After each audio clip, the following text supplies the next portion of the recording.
Today, we are launching a campaign called HeForShe. I am reaching out to you because we need your help. We want to end gender inequality. And to do this, we need everyone involved.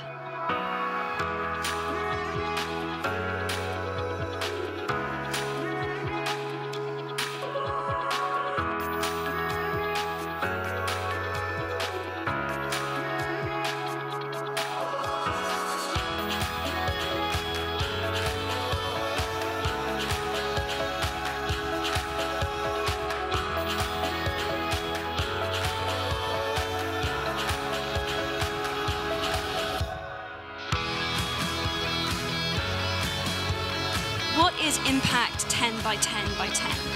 It's about engaging governments, businesses, and universities, and having them make concrete commitments to gender equality.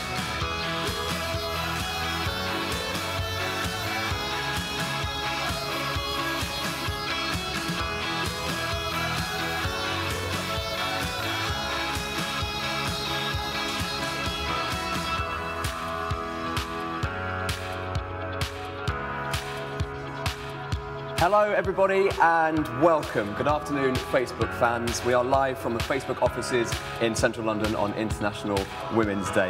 It's got to be your story. It's got to be how you personally can make a difference. The smallest gesture goes such a long way.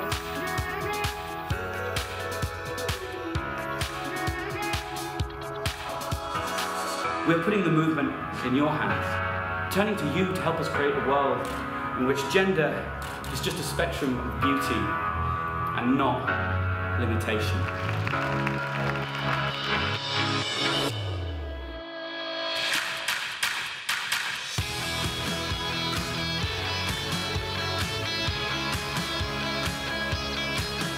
And we're committed to increasing the representation of women all across the company, all across the globe, in both technology positions and also in leadership positions.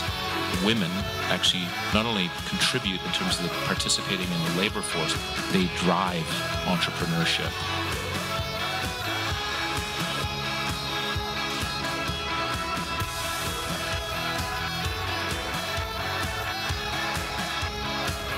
You know, you can't really find peace in the world if 50% of the world is women and they're not included in the same conversation.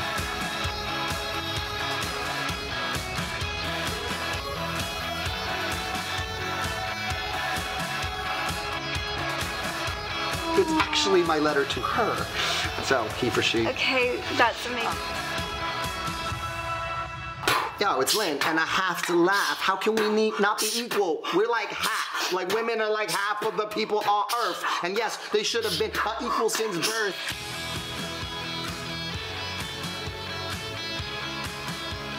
We believe that students should leave university believing in, striving for, and expecting societies of true equality. And part of this liberation movement requires that we call out and break down these social norms and barriers to our well-being so that we may all be free to be our true selves. There's power in embracing everything we feel. These traits don't make us a man or a woman. They make us human. Thank you.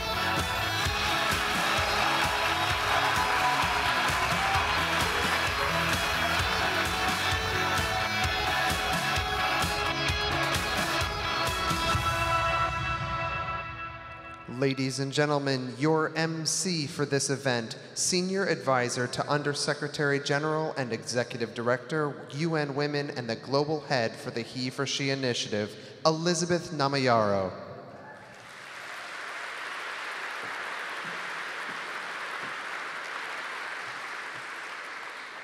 Good morning.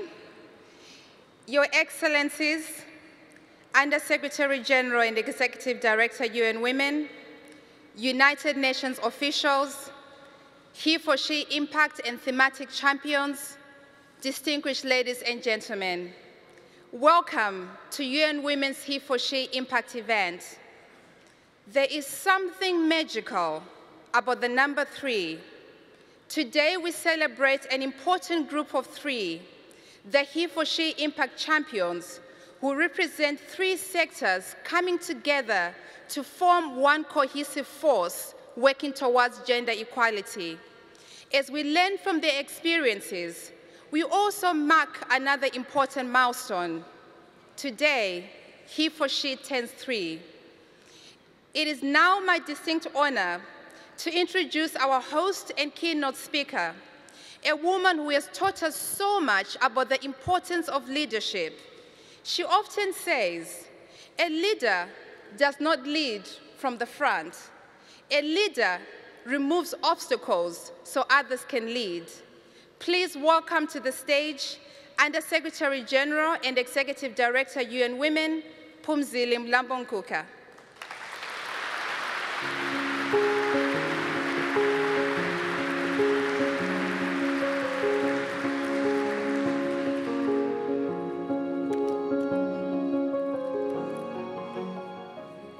Thank you very much, Elizabeth. Excellencies, distinguished guests,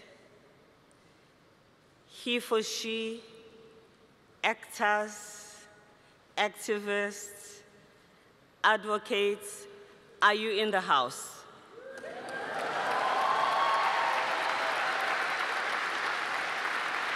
I can't hear you. Are you in the house?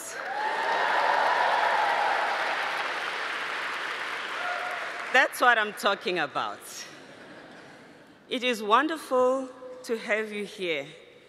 We will be joined by other heads of states who are caught up in other activities of the General Assembly, but it's wonderful to have 2 heads of states who are here already representing 2 great countries, Finland and Malawi. 2 of them.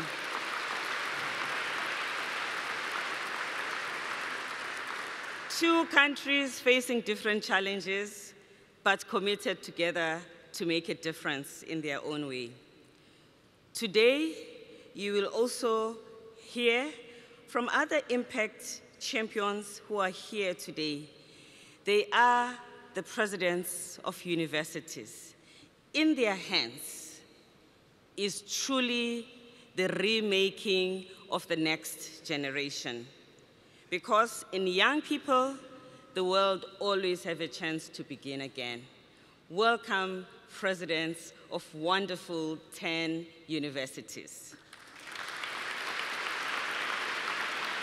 We also have leaders from the private sector who are working with us to make sure that economies and their corporations will also work for women and girls. And all of them, like the presidents of universities and countries, are also leading from the front. So you will hear directly from these diverse leaders about what they've been doing in the last 18 months since we presented the last Impact Parity report. We will also have an opportunity to welcome new members of this family of HeForShe Impact Champions. We will be joined later by His Excellency Nana Akufo-Addo, the President of Ghana, who is also a champion of the African Union on Gender and Development. We have amongst us Andrew Wilson, the CEO of Electronic Arts, which is an exciting industry in the gaming world with millions and millions of followers, a space that we need to sanitize so that it is safe for women. We will also have today Vice Chancellor Paul Wainaima of Kenyatta University. Again, another leader who works with the minds of young people. There are other impact champions which will be introduced by Elizabeth in an exciting way, who are also impact champion. So I will not tell you about them right now. But what I want to tell you is that all of them the current champions, the ones who are joining today, bring the new potential to the gender equality movement. Today, we will hear about what it means to redefine masculinity so that we project the most positive aspects of masculinity. We want to make sure that all the male feminists in the room feel they can come out of the closet. This is the safe space for you to stand up. I'm a guy and I'm a feminist. And we expect of you to be in the forefront of ensuring that the world is better for both men and women. I want to thank Cipriano, our hosts in this venue, for making it affordable for us to be here, their own contribution. And I want to also thank Vodafone, our HeForShe Impact champion, for taking care of the rest of business. Thank you so much. This is what these champions do every year. Every year, they chip in and they make sure that this occasion is less difficult for us. Look forward to hear from them. I'm not the show today, they are the show. Thank you.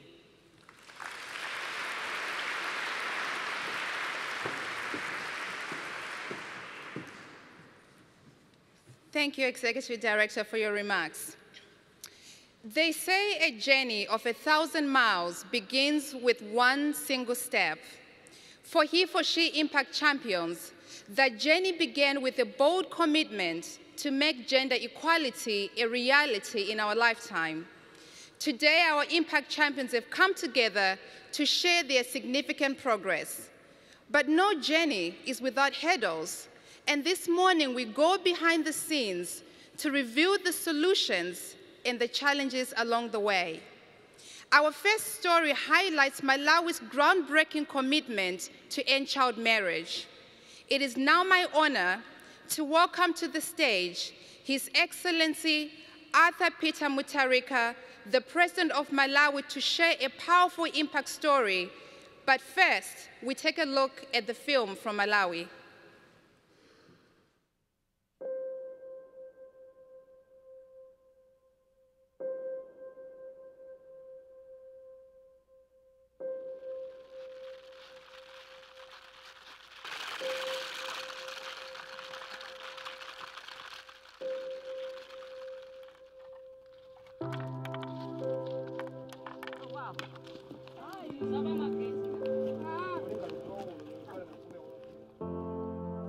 Nthawi imene ndinali pa nyumba nangona kubwera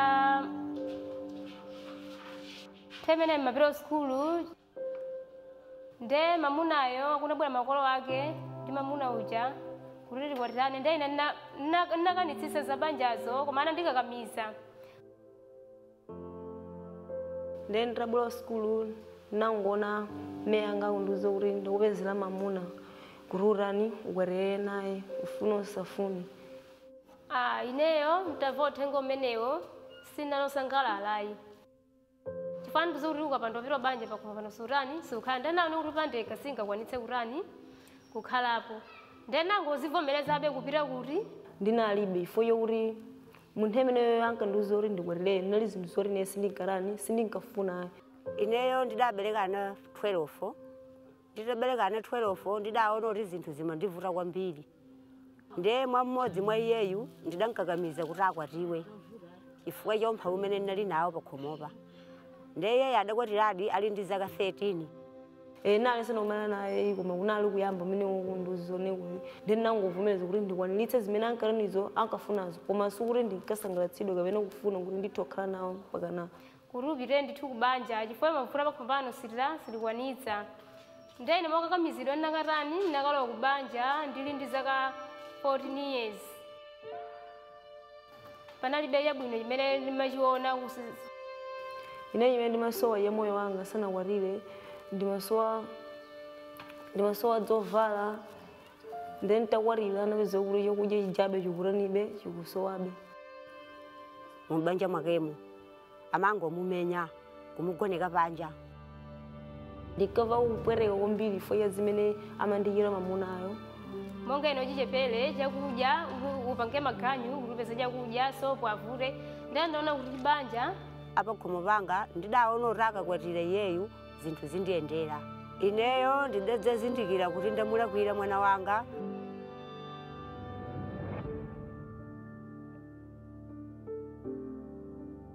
Sindimadziwa kuti zinthu zili ngati mmene zinalirimo. Nditayenda kuona kuti ana ambiri ang'ono a 13 years 14 years ali ndi wana ku mbuyo kwawo kwafunsa pamene anane kuti anawa ndi athu. Ndena kukhala pansi kuganiza kuti kumene ndikhale mfumu yomalamulira ana ngati amenewa.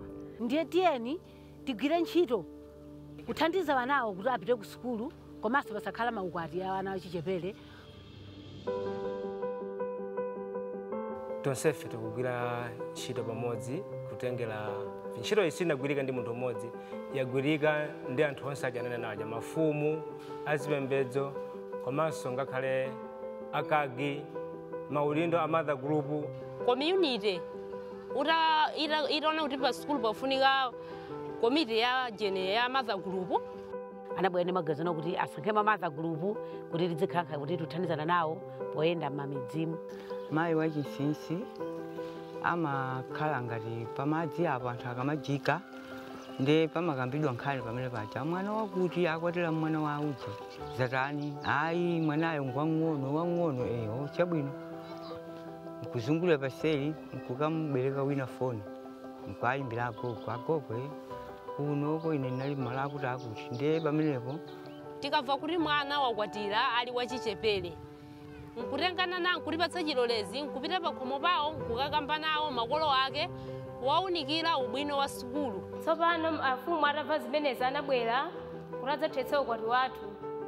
Ngati mafumu tikuyenera kukhala ndi udindo othetsa ukwati wa wana chifukwa chakunena kuti atabwera adzathetsa ukwati wathu afumu sizidatheke kunabwera gulupu chimodzimodzi kuti adzathetsa ukwati mpira wa makolo anga ndanena kuti ineyo ngati gulupu huwa udindo wanga ngowa osagonjerayi kuti mpaka na timvetse kuti ana wadzilimbikira ndithu sukulu kuti amene sangamvere ndi ameneyo ndimupititsa kwa senior chief Kachindamoto.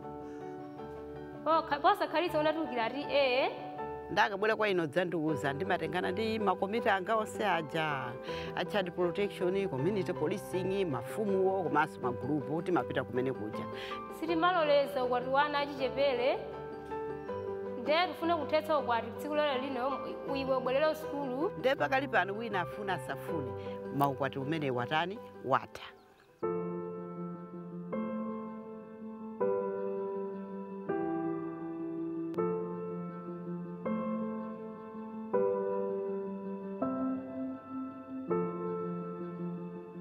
Our president anavomereza kusainira bili imene kuti situkulola kuti ana akhale osaphunzira zaka 18 kupita pansi ayi koma 18 above chabwino.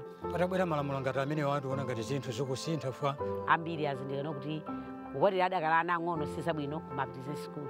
Udindo wanga wokulimbikitsa makolo poyamba namwali amene mwabweretsayi kunafunika nena kuti tiyambira ona kaye pepa lake la kuchipatala ndakatipatsa tikona kuti zaka nzochepa timauza kuti basi sakwatira neswayi mbiri fuka kugwira ntchito moyenerera kuti mwana wina aliyense padakali panopo mtima wake akuganiza za kusukulu basi. Moyo wanga tachoka kubanja kubwera ku sukulu naona kuti wasintha ipontha imeneyo koma antapeza moyo ndibweretsa sukulu naona kuti ndi chinthu chamtengo patali.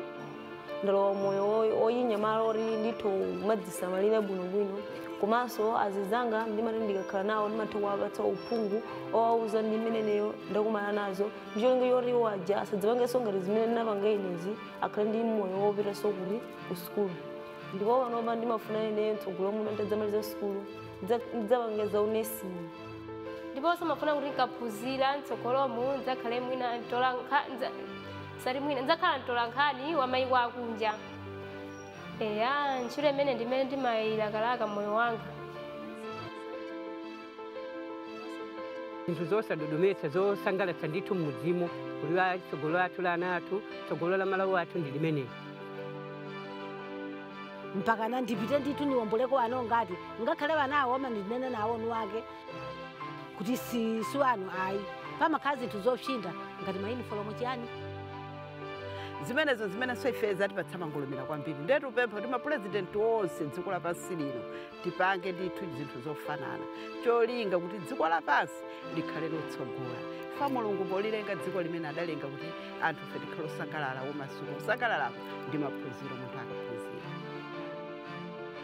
fa pamene waphunzitsa mtsikana ndiye tophunzitsa dera lako lonse komanso dziko lonse la Malawi.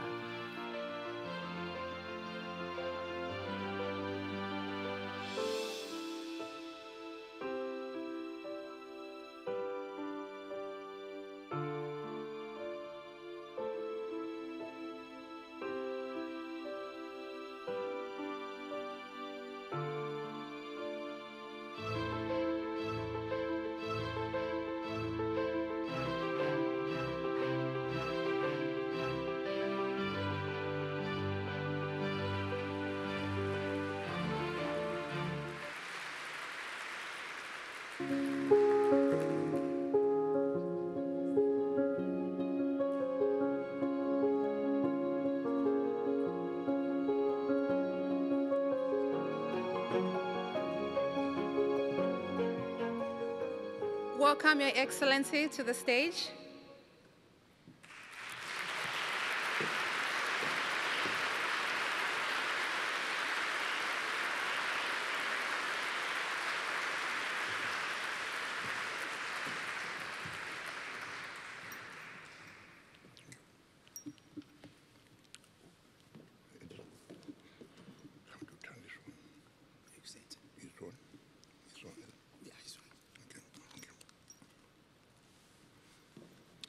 Your Excellencies, heads of state and government, Your Excellency, Ms. Phumzile Mlambo-Ngcuka, Executive Director of UN Women, my fellow HeForShe champions, distinguished invited guests, ladies and gentlemen.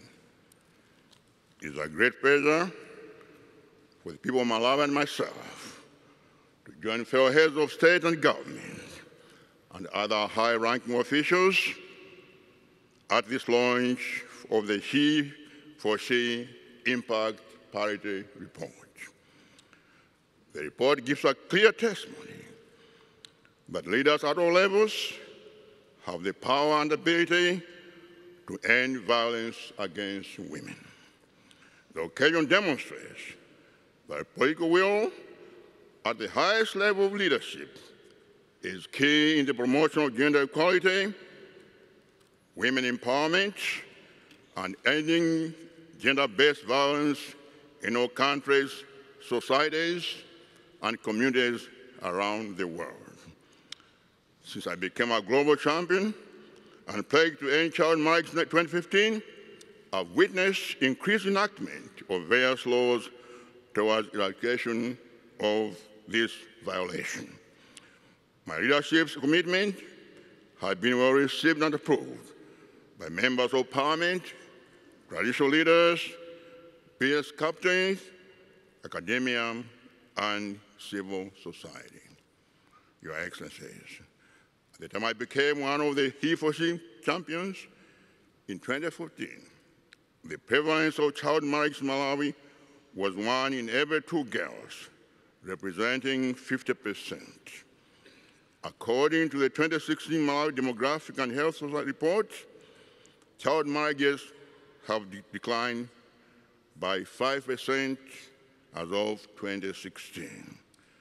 This positive change is attributed to the collaborative efforts between my government, traditional leaders, and other stakeholders. As of 2017, we have managed to nullify over 3,500 marriages linked to the readmission of these children in school. In February 2017, my government and the members of parliament who signed up for the campaign and became HeForShe champions rallied to amend the Constitution of the Republic of Malawi on both the definition of a child and the age of marriage. The amendment harmonized the marriage age and the age of the child in our Constitution.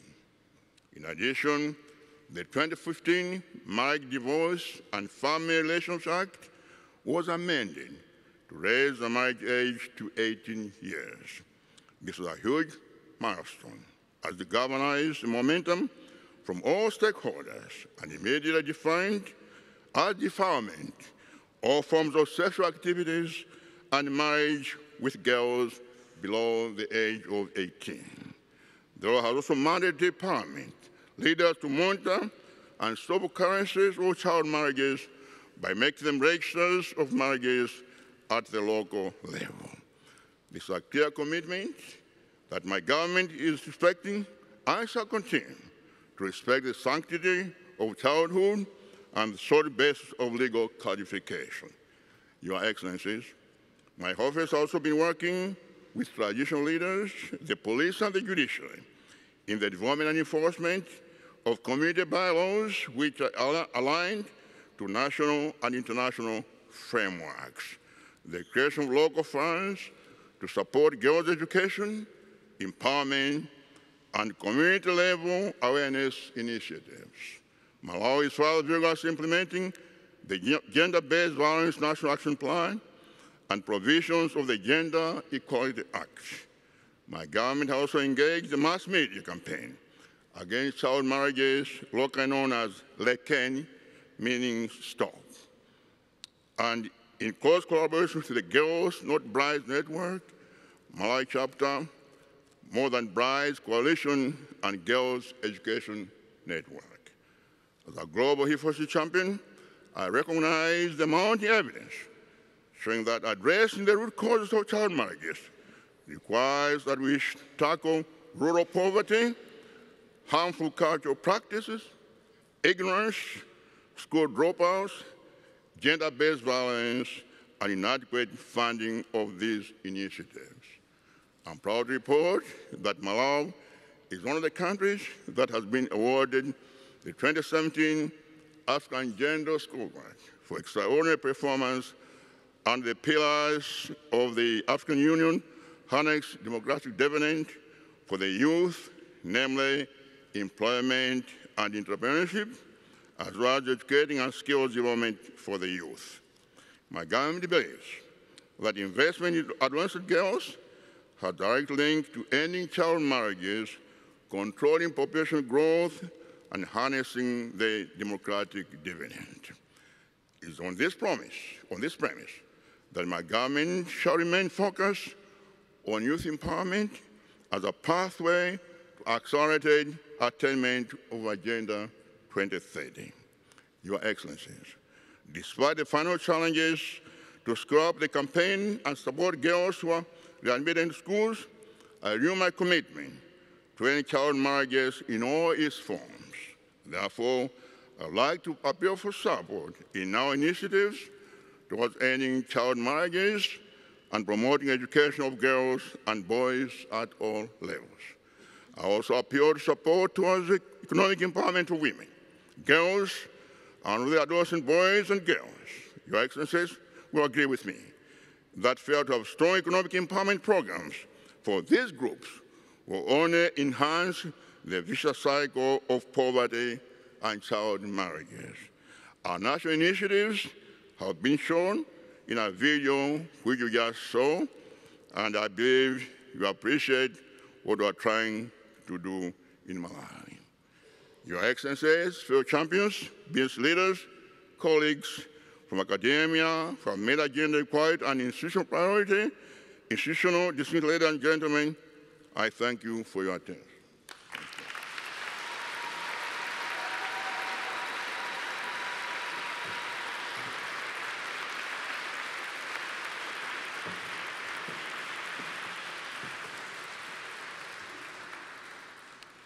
Thank you, Your Excellency, for this inspiring story. As more women enter the workplace and advance into C-suites and boardrooms, this progress is sometimes viewed as a zero-sum game, that every win for a woman is a loss for a man. Our first panel delves deep into this topic to explore how HeForShe impact champions are tackling this issue.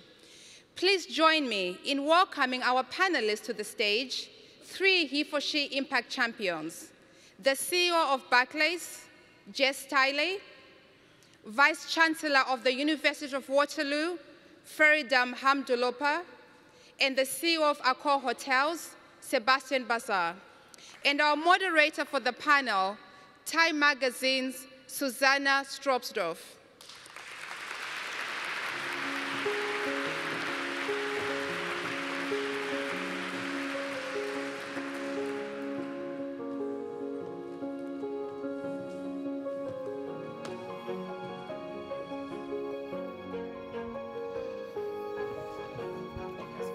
Yeah, I know, it's pretty good.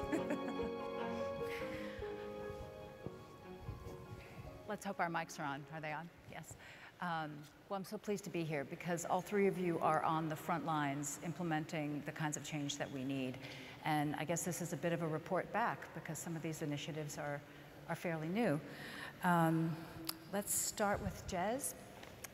The culture change, some of these changes are not just by numbers, they're by the way the people on staff think about the way they work. And I know you're focused on implementing some culture changes, and maybe you can talk a little bit about that. Sure.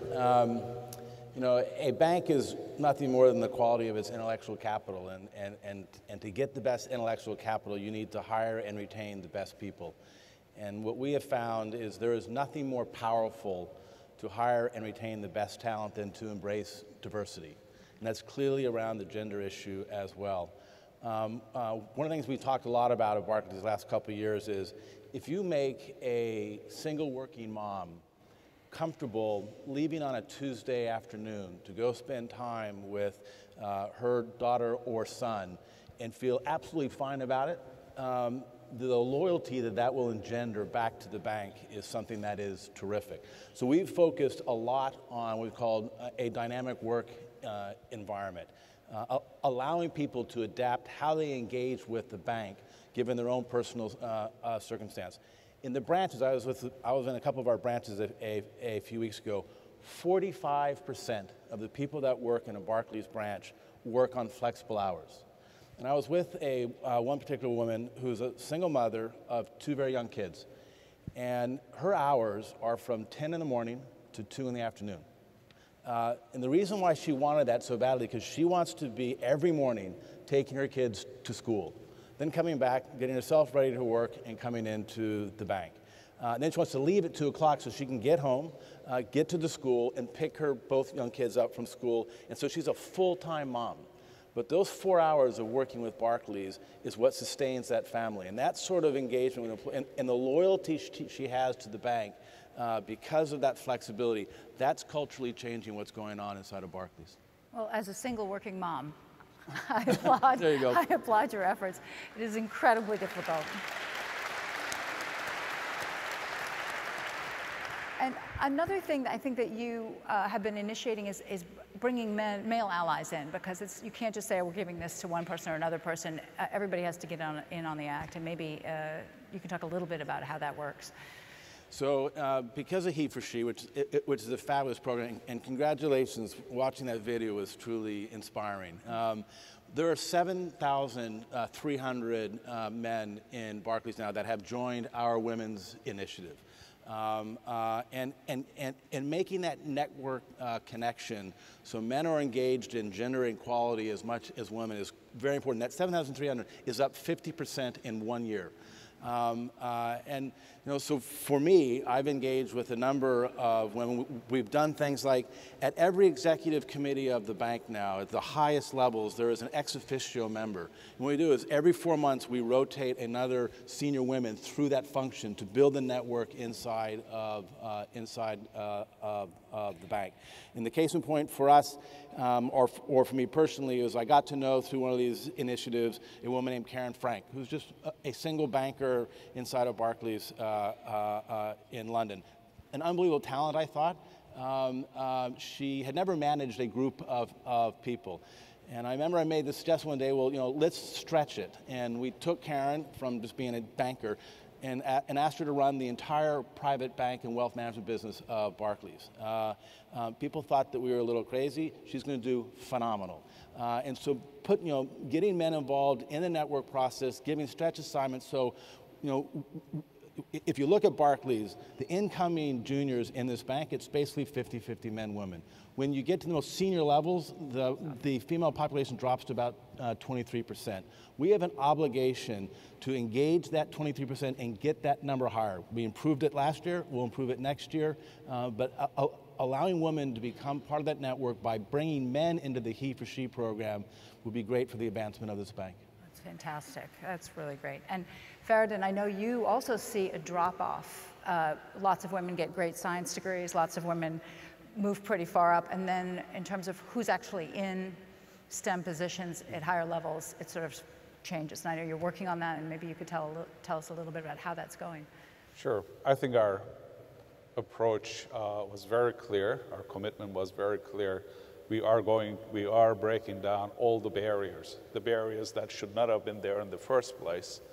We are breaking down those barriers so that those who self-identify as women or girls can really live their dreams, dreams of following STEM, their careers, their futures in STEM disciplines in an equal way, in an accessible way, and with no obstacles whatsoever. So this is our main objective, and to be able to do that, we needed to put a lot of things in action, one of which is let's create a HeForShe based scholarship that we have 24 of them, specifically for young women from around the world to receive a scholarship from the university, not just for their first year, for their entire duration of education. We put in initially close to $300,000 for that. It is making a big impact. When I welcome to the university, I could see this tremendous potential. They would not have been there had we not put that into action. We're bringing significant awareness to the subject, and it has to start right at the most senior level of the university, that myself and my senior colleagues, but also my faculty colleagues and staff, students, they're all behind this. Not just because it's something to do, it is something they're fully committed to. So we have a conference we put together we call Equals, so that bring in excellence and quality in those areas. We have created an environment which there's significant formal mentorship opportunities for a lot of women, young students, graduate students, faculty members, to be able to see them. I can do this. I can do it myself. I don't need actually any special treatment. Please remove these barriers that were put there for no reason whatsoever. They're there, just remove them, provide us with a level playing field. So these are the things that are happening at the university. They are happening because a HeForShe program, Impact Championship program, provided us with this fantastic opportunity so that we could do this. So we set 3 numerical targets, nevertheless, because at the end of the day, as much as I'm so proud of just tremendous momentum, awareness that's happening on my campus, we need to be able to measure things. So 3 of them, how many females do we have in our STEM disciplines? When I look at from outside, I say, I'm not happy with this picture.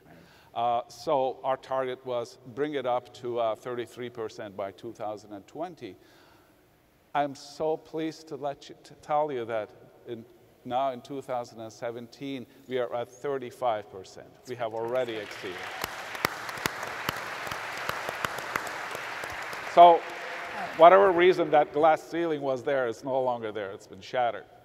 But more excitingly, when I started at the University of Waterloo, I was terrified to see that the number of female students in our engineering programs was around 13%. 13% for a variety of reasons. Last year, we had over 30% female participation in our first year class. This is the beginning of this. Of course, to be able to get there, we had to go right to the grade 5, 6, whatever, and work with them to tell them that you look at the guy right next to you, you have absolutely nothing less. Maybe you have more. Do not stop yourself from pursuing your dreams. We are increasing our number of faculty members, tenure track faculty members in STEM disciplines again. We have a target of 30%. We are around 29.5 right now. So it is something that I believe by 2020 we will exceed that one fantastically. And thirdly, what kind of example are we setting as a senior executives at the university? We had to create a really good understanding to the world outside the universe that this is a different place. This is a place that welcomes excellence, quality, and all of those things. And please do consider this for your career. So last year, in all my senior hirings, 2 vice presidents, university secretary, and 2 associate vice presidents, they're all women. We did not do anybody a special favor. What we did, we cleared up the environment so that there were no obstacles, but a lot of encouragement. So I'm absolutely delighted the direction we're heading. There's a lot more work to be done, but right now I see this huge momentum growing. Together with my other impact champions, we're setting a huge example, not only on our campuses, but to the whole world. That's fantastic. And we are,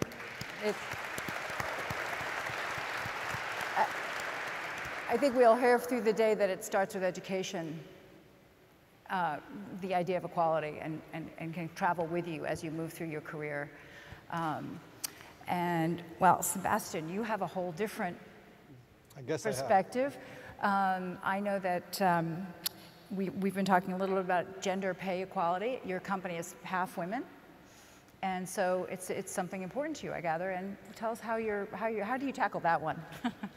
Well, I made a commitment a couple of years ago that our core is a large company with roughly 300,000 people, and 60% are women. 60%. Oh, I got that wrong. And I said to HeForShe organization that I guess within 3 or 4 years we're going to have equal pay. And I think when we started we were kind of a 10–12% between the men and the women. Today we're less than 4%. That's fantastic. So we're going to get there, and I have to tell you that's fairly easy, because at the end it's a decision you're making. You have to have the right survey. You decide, you act, and no one questions you because I'm the boss. And as I've been telling to Elizabeth, is when my board of directors asked me a couple of years ago, how much would that cost? And I said, well, I do not want you to know because I don't know, because if I knew, you would not let me do it. So what's more difficult, and I have to be very candid with you, is gender parity. Equal pay, make a decision, act upon it, and it's basically behind you. Parity for the same mission, same position, it is tough because we're starting with like 80% men, 20% women. You have the glass ceiling, and it's not one size fits all. What might work in Brazil probably works in Brazil, works in Peru, Chile.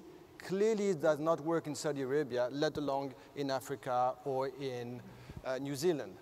So we operate in 100 countries. I have some continent ahead of the game, full parity, men and women. Brazil is extremely good. In terms of hotel manager, I have as many women as I have men. You go to the Middle East, you have dedicated management program, but the women have to seek permission from the husband to participate in the program. So you have to educate the husband, you have a dedicated program, and we have our first Novotel GM as a woman in Saudi Arabia, and we're extremely proud of it. That's fantastic. So you're moving. No. So what I want to say to you is it probably will take longer than expected because you have to respect different cultures. And at the end, it's a global commitment, but it has to be adapted with local execution. So I'm in the hands of my country managers. They know exactly where we're getting at. What we need to do is what you've been talking about is in any selection for any position, my ask, of which no one can budge from, is I want a woman as a candidate for that position. she might not be elected because I don't want to have an election being based on gender. That I will never do. Right. But at least I want to make sure that, guess, when we look for somebody, make sure you have women participating. And as you said, Jess, what really works for us and for each of us here is it has to be powered by men, not by women, which is why it's called HeForShe, which is why we have a big organization called WAG, Women at Our Core Generation. 37% of the 10,000 members are men, because they are the one basically making the progress. If you oppose one gender to the other, it will never work. So it's a question of methodology, local adaptation, time, and at the end, within 3-7 years, yeah, we'll get there. But it's tough. Well, I think that you're right. You have such a diverse portfolio. How do you can't just impose one rule. But one thing you all have done is announce this from the top, that it's a priority. And can you just maybe each of you say a little bit about how that has changed the way the whole company sees it, that they know you three are really behind it, that this is, you're part of, you're an impact champion. Does that change the way they perceive your intent here? And one data point that I think is interesting, in just 1 year focusing on HeForShe, the number of women that have gone on maternity leave and come back to Barclays to work full-time or flexible hours is up 13% in 1 year, which I think is a great reflection of the impact that this is having.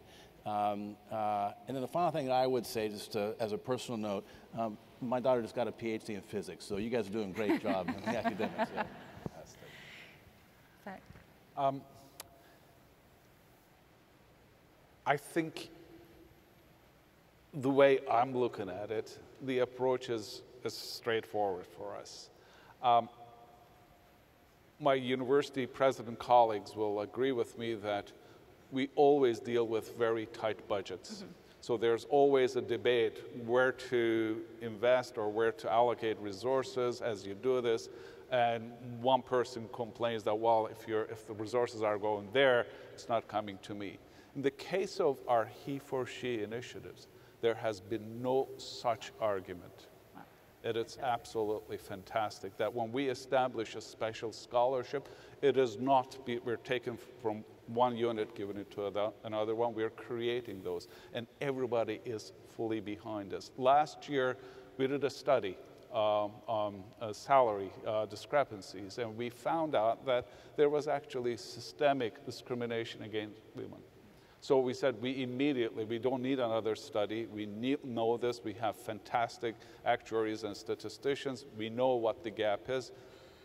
We allocated money. We cleared that gap immediately. There was not a single voice saying that, well, where did that money come from? It came from somewhere, but this tremendous support behind this. And this is what we like to build on, further on. That when we are doing this, everybody knows that we are doing something not just for our faculty, not just for the women on our campus. We are sending this tremendous message that this is something that our society will not tolerate. Our Prime Minister, Honorable Justin Trudeau, when he became Prime Minister, his cabinet was exactly 50-50, and when they asked him why, he said, it's simple, it's 2016, why shouldn't that be? Yes. So this is exactly the reason why we will make sure that we are growing this, and I am so pleased that with my other impact champions, we are all on the same page on this one. This is fantastically exciting. Two things, if I may. I guess the first thing is and we're here in America, and we all knew what Barack Obama said by yes, we can. Right. Within our core, we said, yes, we must, which is a big difference. Yes. And then what you have to do is element of proofs.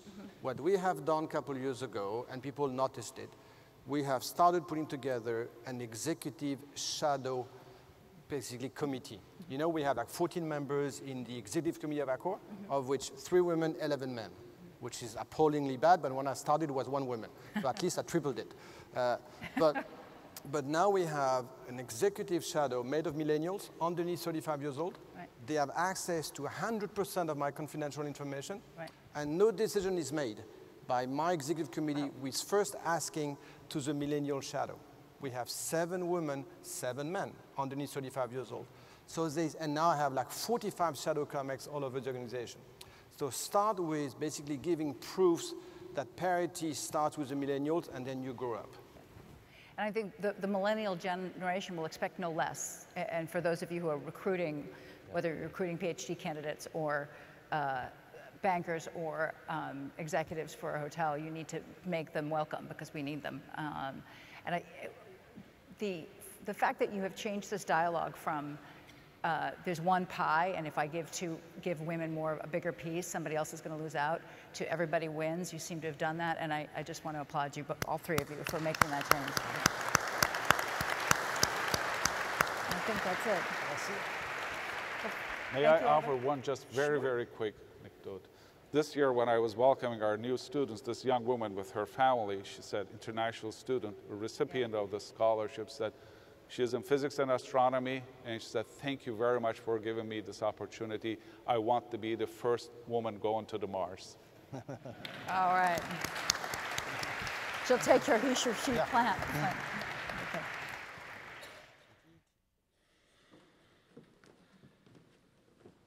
Thank you, Susanna, and Impact Champions. I would like to acknowledge the presence of His Excellency, the Prime Minister of Japan. Welcome. So, as we've seen, the Impact Champions are addressing transformation of women economic empowerment at all angles. But these changes don't happen overnight. It takes dedication and committed leadership. I'm now delighted to welcome to the stage Bob Morris, the chairman of PwC. But first, let's take a quick look at the short video on PwC's journey.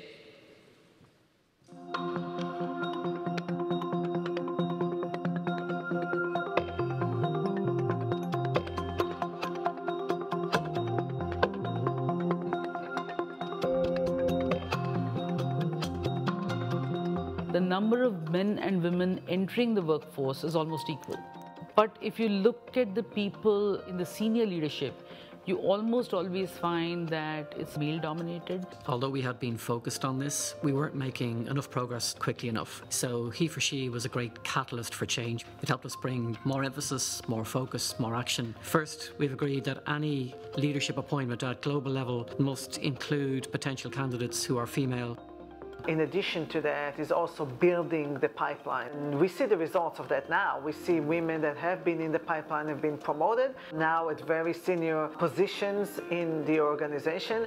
And we continue to focus on the pipeline from a leadership development standpoint, from recruitment standpoint, from a retention standpoint. We've also agreed to ensure that we provide mentoring and support to those female candidates. Once we have the conversation about diversity and take actions, we do see results. That opens up doors. I really think that young women, when they look up and they see people like them, they say, I can do it too. I think one of the challenges organizations and institutions face is to recognize the risk of inherent bias, maybe even unwitting inherent bias, which operates within the organization. For example, many organizations, if not most, were originally built for men and by men, but it's no longer sufficient. And organizations need to figure out how they reimagine the way in which they need to operate to reflect the lives of the people, men and women, who work in their organizations. My advice to other companies is first have the conversation, and have the conversation at the leadership level. So the minute you have the top leadership focused and saying that diversity is important and sending that message through the organization, I think everybody understands the importance and the focus on it and then starts reacting in the right manner. If your business isn't focused on diversity, you're almost certainly excluding a category of talent from your talent pool, and that simply doesn't make sense. Having diverse voices, having diverse opinions is extremely critical for any organization to succeed. I think when more women are at the table, it makes for a much richer conversation. The richer conversation brings better outcomes. I'm HeForShe because it's compellingly obvious and logical from a business perspective. Unless we reflect the balance of our clients and of our people in the management of our talent pool, we're simply not going to be successful. We're certainly not going to be as successful as we could or should be as a business.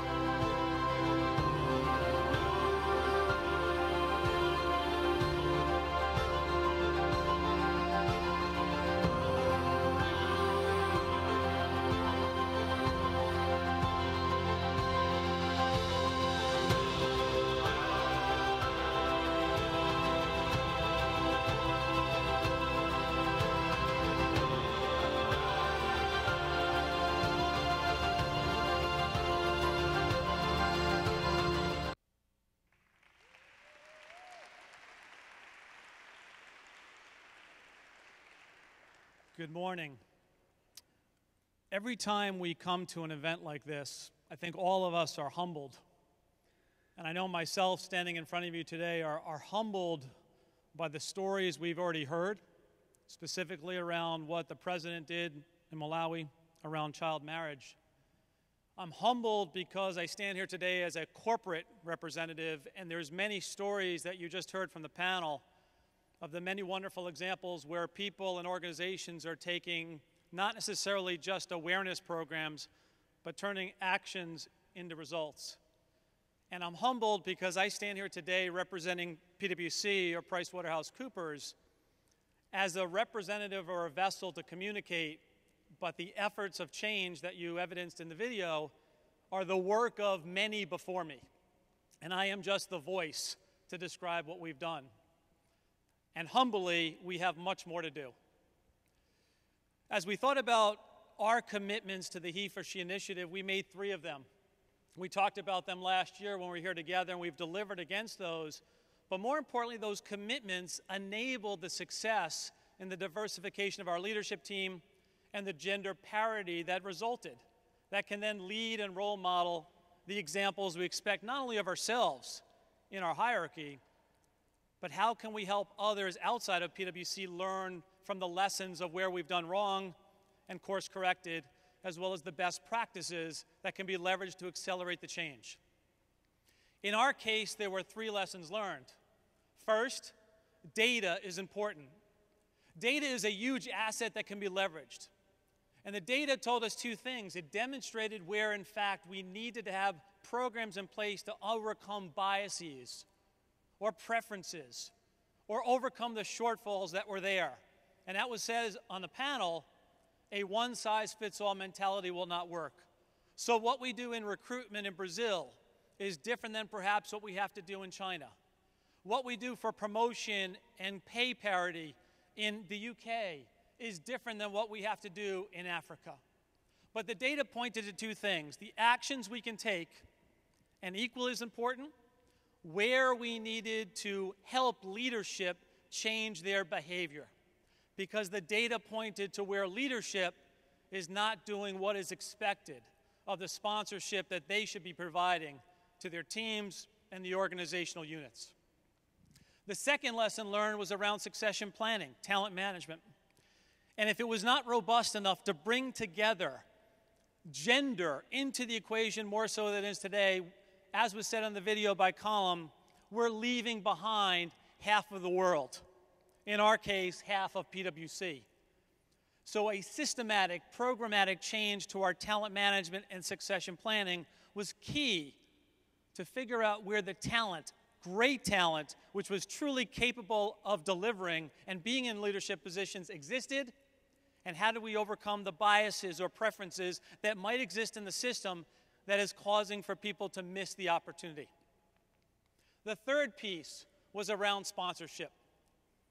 None of this is possible without the men in the organization sponsoring the level of change, the personal capital that's needed, as well as the support to make holistic change throughout the entire organization. And I will leave you with the last thought, which was the moderator's question with a real-time example. She asked, does role modeling from the front, from the top of any organization work?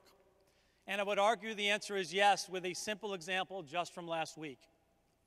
Last week, I had the opportunity to meet with our leadership team in China, and I had the opportunity, I'll do this with the Prime Minister in front of me from Japan, meet with our leader from Japan. And before the official meeting even started, both leaders said, Bob, I know the first question you're going to ask is how are we going to be more diverse with our leadership teams? And it was evidence that the tone at the top and our focus as PwC, as a HeForShe impact champion, was cascading through the organization. That did not require me to ask the question, but rather for people to volunteer to make the change. And it's that sponsorship, that role modeling, and that tone at the top that helps enable the change without leaders having to force it to happen. I would leave the stage before we move on to the next discussion with 2 final thoughts. Today in the audience, we have those that are believers, advocates, and activists. Our challenge as we think about the time horizon is how do we walk away today with more inspiration and more ideas to accelerate the change in our countries, in our universities, in our corporates, to have the societal effect that we were talking about. And our second obligation or responsibility, because we all buy into the HeForShe initiative and the ultimate cause around gender parity, how do we actually convince others to actually be part of the cause? And that's the obligation I think all of us have as we walk out of this session here today. And again, I'm humbled to be on stage describing this, but what we ended up doing resulted in our leadership team, our senior leadership team, moving from 18% a year and a half ago to 47% gender parity today. And now our job is to cascade that in our company, in the countries we reside and work, and the communities in which we live. And we look forward to the continued inspiration to give us the energy to do even more outside of PwC as much as we do inside of PwC. Thank you very much for the time.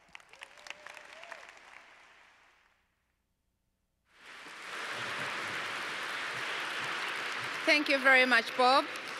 I would like to acknowledge the presence of His Excellency from Romania. Welcome, Your Excellency.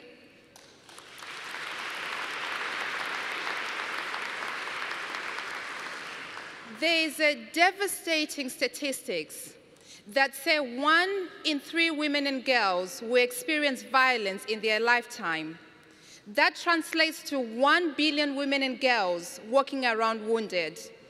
It is therefore essential that HeForShe has set an ambitious goal to mobilize 1 billion men and boys to be advocates for gender equality. It is now my honor to welcome President of Finland, His Excellency Sauli Niinisto, to come to stage and tell us about the work he's doing in his home country.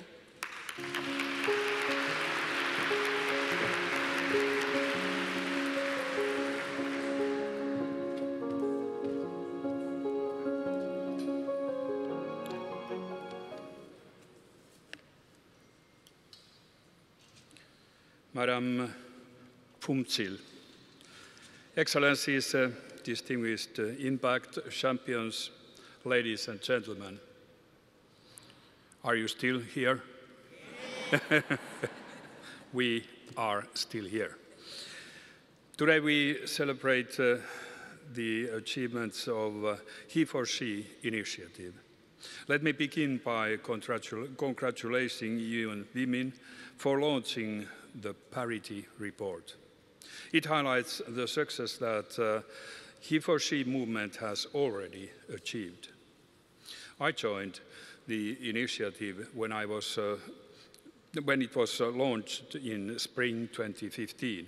Together with my fellow IMPACT champions, I have supported its expansion into a global movement ever since. This year, we celebrate in Finland the 100th anniversary of its independence. The theme of our celebration is Together. Women and men working together have built our nation into a country it is today. Finland is continuously ranked as one of the top countries in the Global Gender Gap Index. Improving gender equality has been a determined policy throughout our independence. Actually, gender equality is the very foundation of our nation. Without it, Finland would not have become the country it is today. But there is always room for improvement. As a HeForShe Impact champion, I am committed to make the world a better place for women and girls.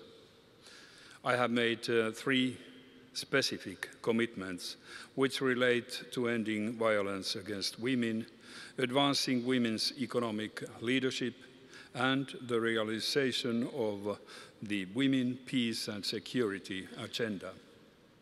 I will now focus on the first commitment, which is also our case study in the Parity report. In Finland, approximately 1 of 3 women experience violence during their lifetime. The figure is far too high. Finland, like other countries, has an obligation to end violence against women in all forms. Finland was one of the first countries to sign the Council of Europe Convention on preventing and combating violence against women and domestic violence.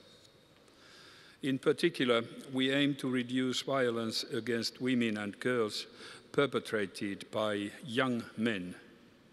In Finland, all men must either do military or non-military national service.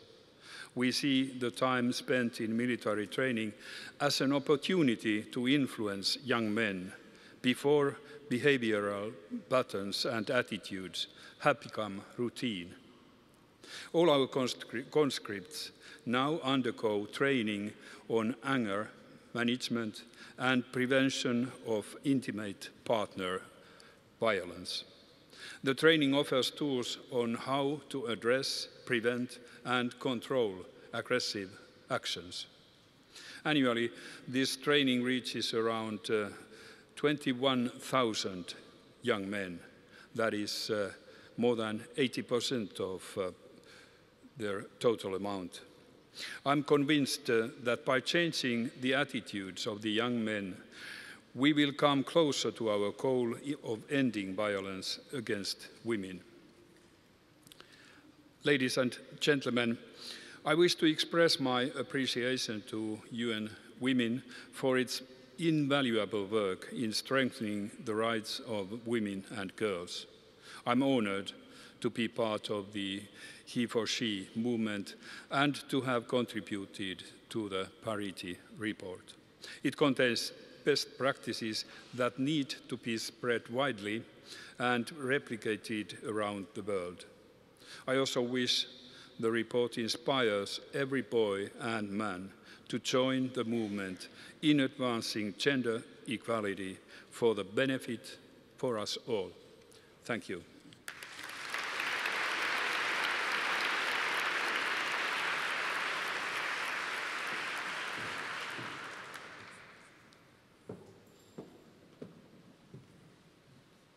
Thank you, Your Excellency. Another country that has taken a very distinctive policy approach is Romania.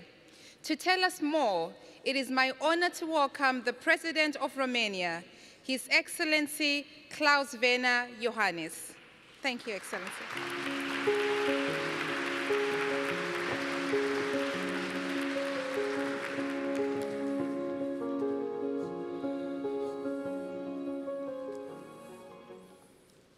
Dear fellow IMPACT champions, honorable presidents and prime ministers, Madam Executive Director, ladies and gentlemen, it is an honor for me to be part of the first generation of IMPACT champions at the forefront of the movement for gender equality.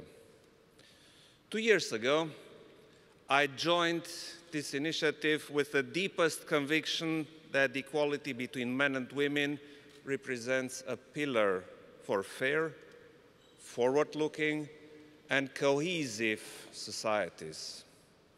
The IMPACT Parity reform, just launched today, proves that such progress is really possible. That is why today's event must bring a renewed commitment to advance even further gender equality in the world. Ladies and gentlemen, in Romania, we are fully committed to gender mainstreaming as a key element for promoting gender-sensitive policies and as a strong instrument of protection and support for victims of domestic gender-based violence.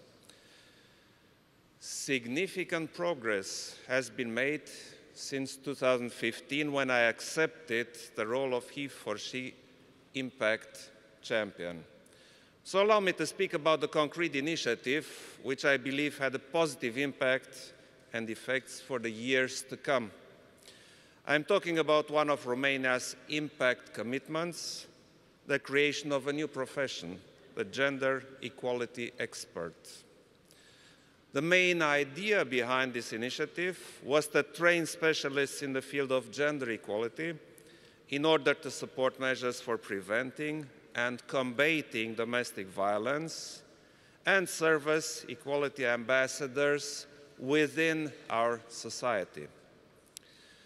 The need to implement this new profession came through the understanding that only an institutionalized effort would bring effective and quantifiable change of mentality.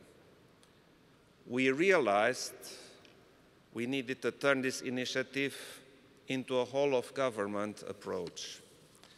This is why this profession targets all the stakeholders involved in the design and implementation of public policies, and it applies to all public sectors that play a role in ensuring active gender mainstreaming, social welfare, police, justice, border control, gendarmerie, and penitentiary staff. So far, over 1,100 people were trained as experts in equal opportunities who are working with local and central public administration.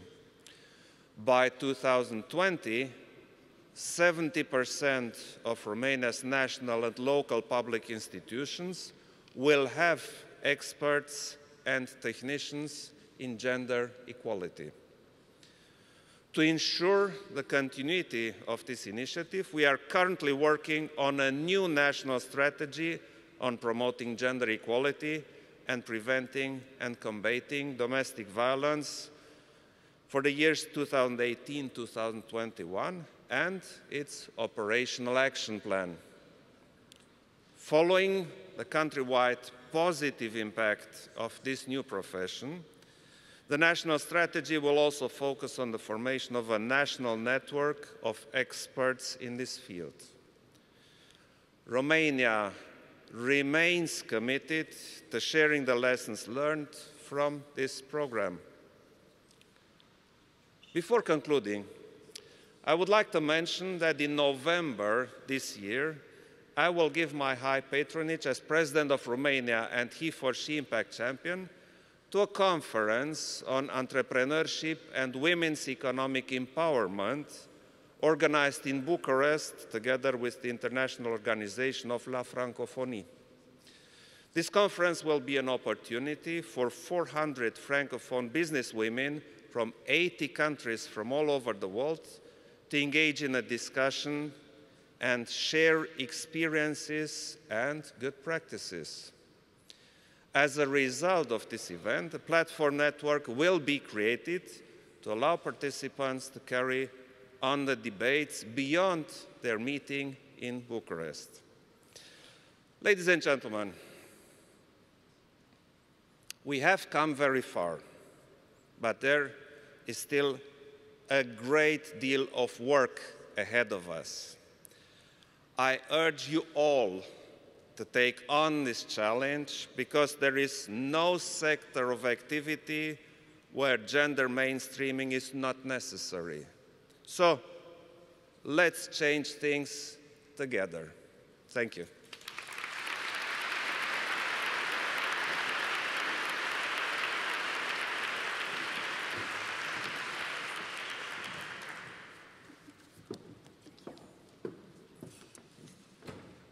Thank you, Your Excellency. Impact Champion Japan is also taking some very concrete steps in advancing women economic empowerment. It is now my distinct honor to welcome the Prime Minister of Japan, His Excellency Shinzo Abe, to the stage.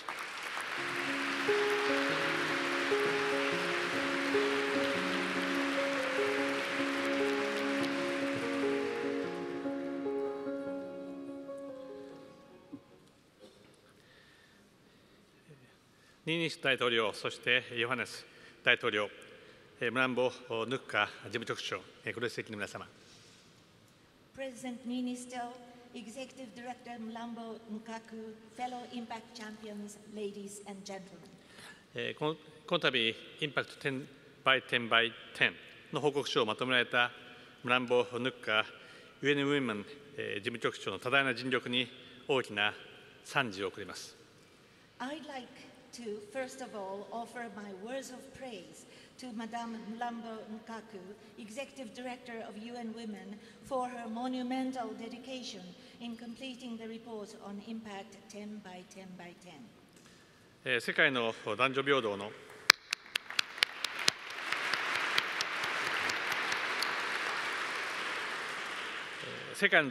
実現に向け、重要な一律化となる報告書です。What a great milestone! Indeed, a very important milestone toward making gender equality of the world a reality. 私がインパクトチャンピオンとしてこれに貢献できることは大変光栄なことであります。I am so honored that I can contribute to this work as Impact champion. 私は常々言っているのですが、もしリーマンブラザーズがリーマンブラザーズ&シスターズだったら破綻しなかっただろうということになります。I always say that if Lehman Brothers had been Lehman Brothers and sisters, the collapse would not have happened.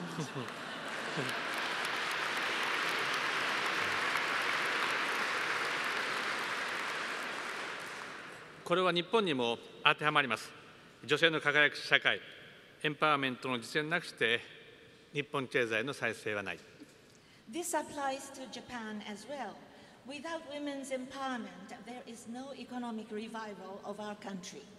私は日本において、これまでのように社会政策ではなく、経済政策として女性の活躍を進めていかなければならないと確信しています。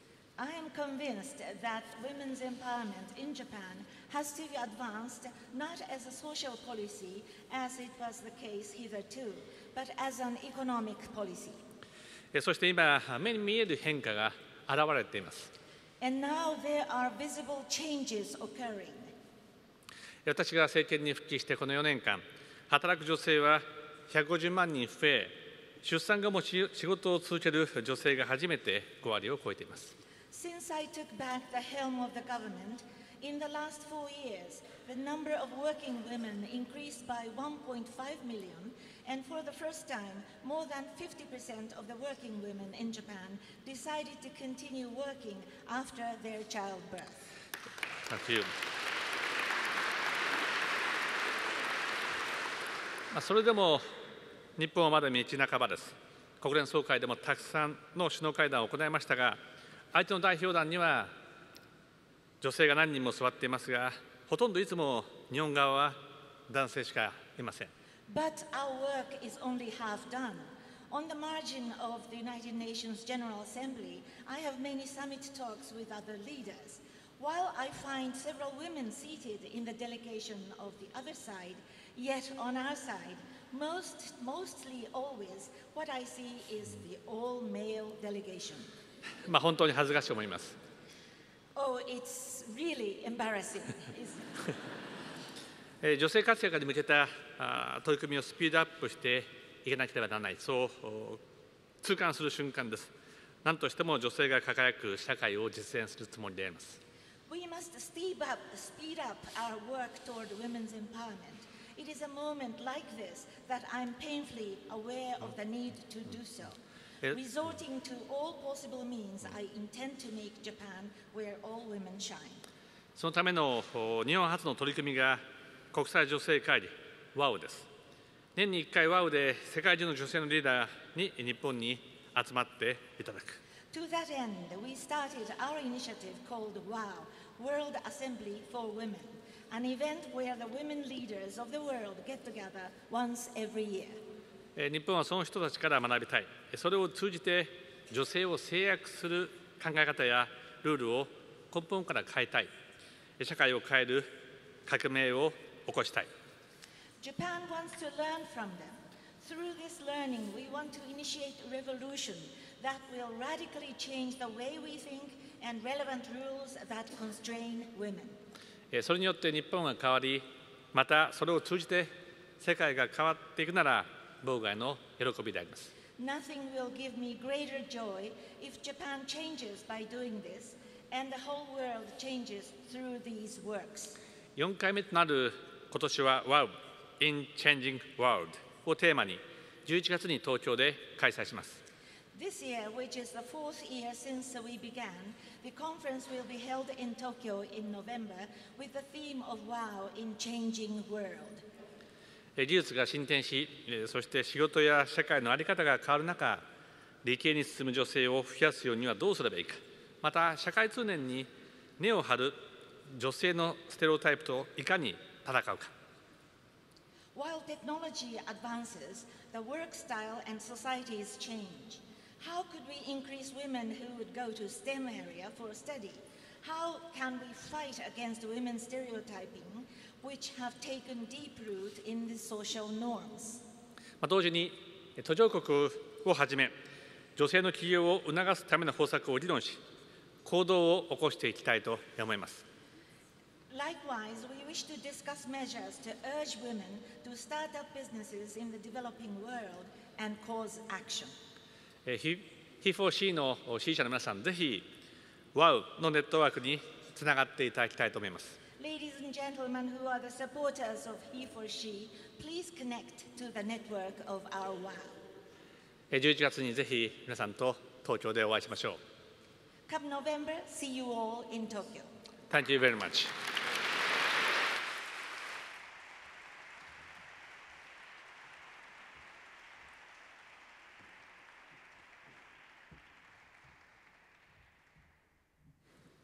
Thank you, Prime Minister Abe. I do believe that His Excellency will be leaving us, so we'll allow him to leave the room.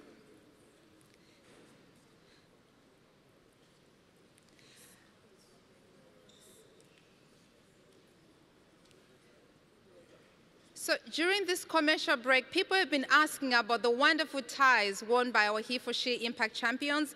This is the official HeForShe tie, and you can only get it once you make commitments for gender equality.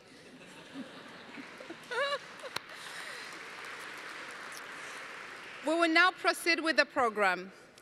One of the key components of our HeForShe ecosystem is our University Impact Champions. Last year, these champions made a joint bold commitment to ending violence on their college campuses by putting students at the center of finding their own solutions. 12 months later, let's see what has changed.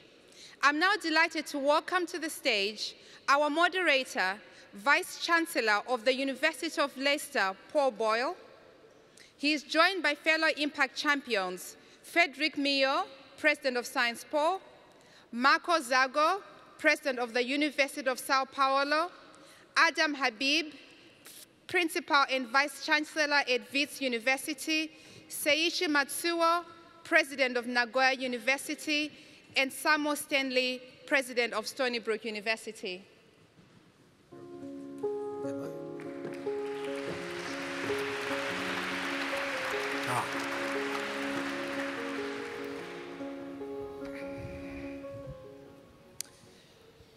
Thank you very much. I'm delighted to be back here a year since last time we spoke about these issues.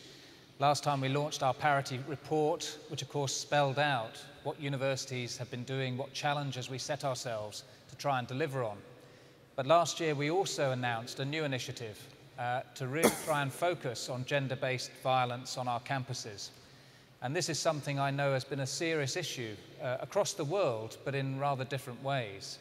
So the point of this panel is to hear how things have developed in different parts of the world. We know that 1 in 3 women experience some form of violence during their lives, and that's clearly something we have to address, and certainly universities are keen to try and play their role in that. We also know that men and boys are much less likely to report such incidents. So this isn't something that just affects women, it affects men and boys as well. What I'm going to do is hand over to our Impact Champions just to hear a couple of minutes from each of them about what they've been trying to achieve on their campuses. And I'm going to start off with Seiichi Matsuo from Nagoya University. Japan is clearly a culturally different place to some of the other universities we have here. It's a particular part of the world. Tell us a little bit about gender-based violence on your campus. Okay, thank you, Paul. So although Japan still lags behind in gender equality and the women's empowerment, the momentum for change, both in the public and the private sectors, is rising in recent years. So likewise, sexual violence on campus has not been fully recognized or frankly discussed in Japan because it is thought to be rare. However, the Japan public has become more aware of sexual violence on campus since high-profile cases have recently been reported in several Japanese universities. So I'm worried that these cases are just the tip of the iceberg because of the under-reporting. So, but now, things are changing with the increased awareness of the science society on this matter. So Nagano University has been committed to overcoming sexual violence on campus. Development of the office since 2002, staffed with specialists for harassment cases, the 24-hour patrols by girls at major buildings, and the promotion of faculty and staff development and outreach programs for the students are just a few examples of our efforts. So in an effort to further fight against sexual violence, Nagano University has done 3 things in the past year. So first, we exerted to increase awareness of this issue through Ideathon, where students discussed the ways to reduce sexual violence on campus. We also offered workshops on prevention and self-defense against sexual assault. And second, we have prepared a campus-wide survey so that we can better understand the current situation. Our goal is to use this information to introduce more effective policies. The third, through a series of public events, Nagano University is spreading awareness of gender-based violence, not only to other universities, but also to the wider public. So finally, as a HeForShe University champion, we learned a lot, and the Nagano University will continue the effort to become a role model in the promoting gender equality and also in overcoming the gender-based violence. That is the message from Nagano University. Thank you. Thank you very much indeed, and some very useful initiatives you've put in place. I'm going to turn to Marco Zego, President of the University of Sao Paulo. Of course, a rather different part of the world, but an issue that I'm sure you're also taking seriously in your campus. Okay, good morning. We at the University of São Paulo are very proud to have the opportunity to join the HeForShe initiative.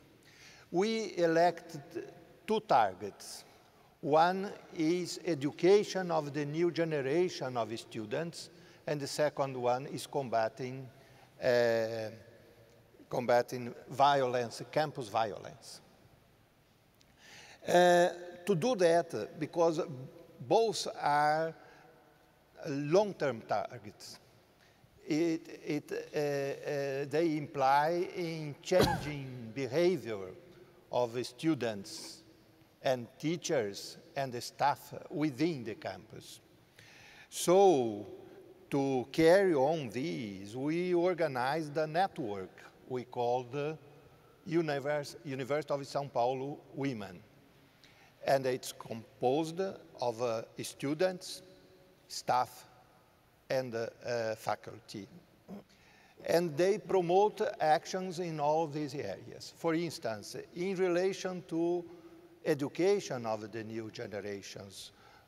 For instance, we produced a booklet dealing with sexual harassment, how to combat or to prevent it, and distributed it to all our 90,000 male and female students.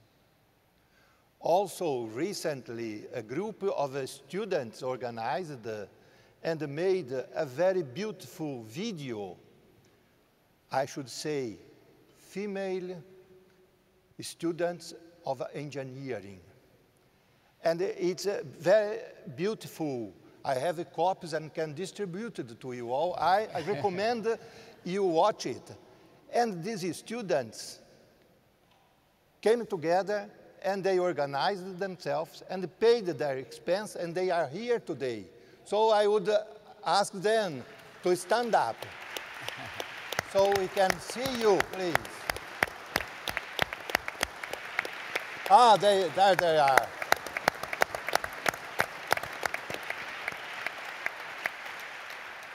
So we are working together in many aspects. Now, when it comes to combating violence within the campus, there are many initiatives, for instance, training the campus policy. But one interesting thing I would like to tell you about a course, the different aspects of aggression and how to prevent it in the daily life of women. And this includes also a practical practice of self-defense, which we found increases self-esteem and also the capacity of women to take decisions in conditions of threats. As to the other aspects, I only can say that the indicators show that the percentage of women in the graduate, undergraduate, and tenured positions, and also in leadership position, is increasing at the University of São Paulo. So I hope I can earn also a HeForShe tie.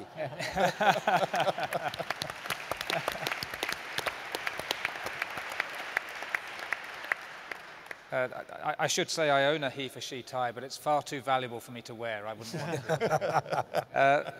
Let me turn to Europe now. Frédéric Millon, Sciences Po. A number of our universities, in fact, I think all of the 10 universities held what we called ideathons during the 16 days of activism against gender-based violence. Tell us a little bit about what that led to. What ideas did the students come up with to help tackle this problem? Thank you. At Sciences Po, we in fact had not one, but two ideathons in succession.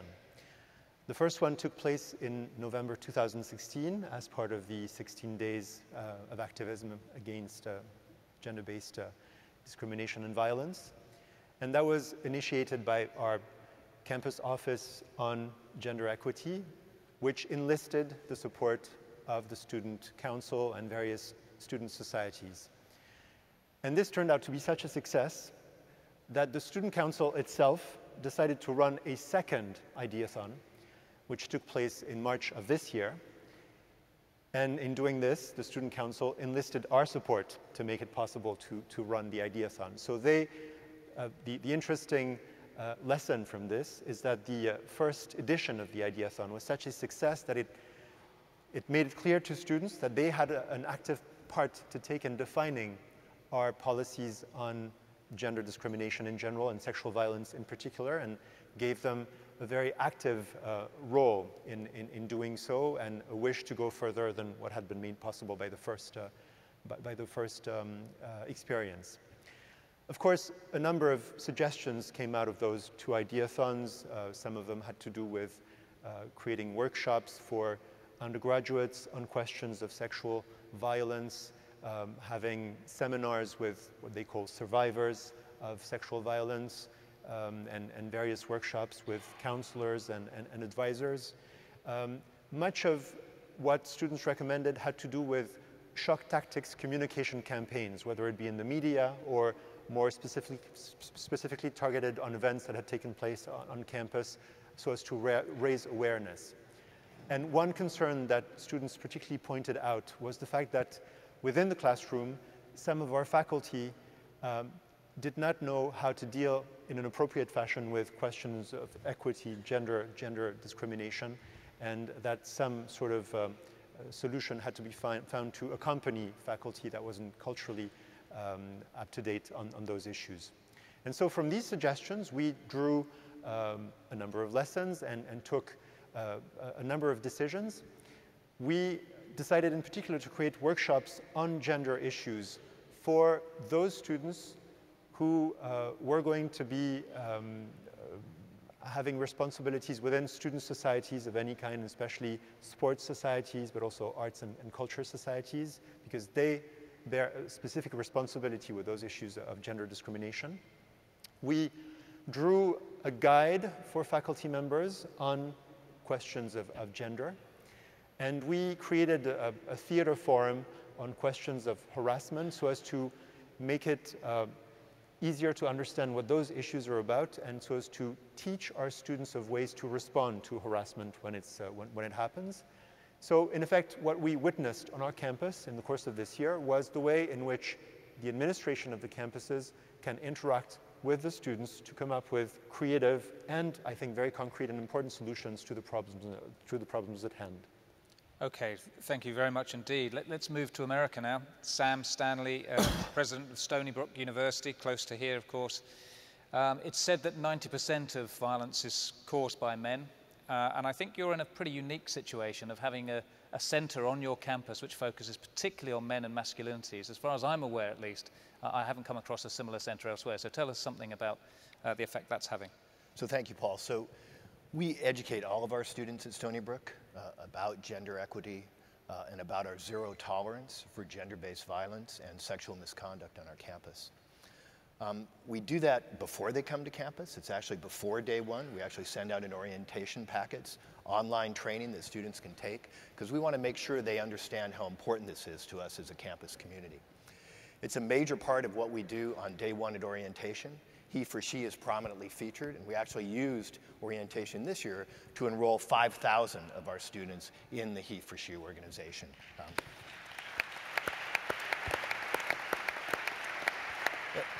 And I have to take the lead from one of my colleagues. Some of those students are here today from Stony Brook University. Would you mind standing and showing your commitment?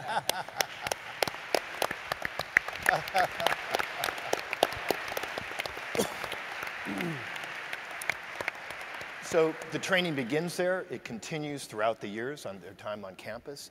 We have some mandatory seminars, workshops that students attend, as well as lectures that are designed, again, to promote gender equity.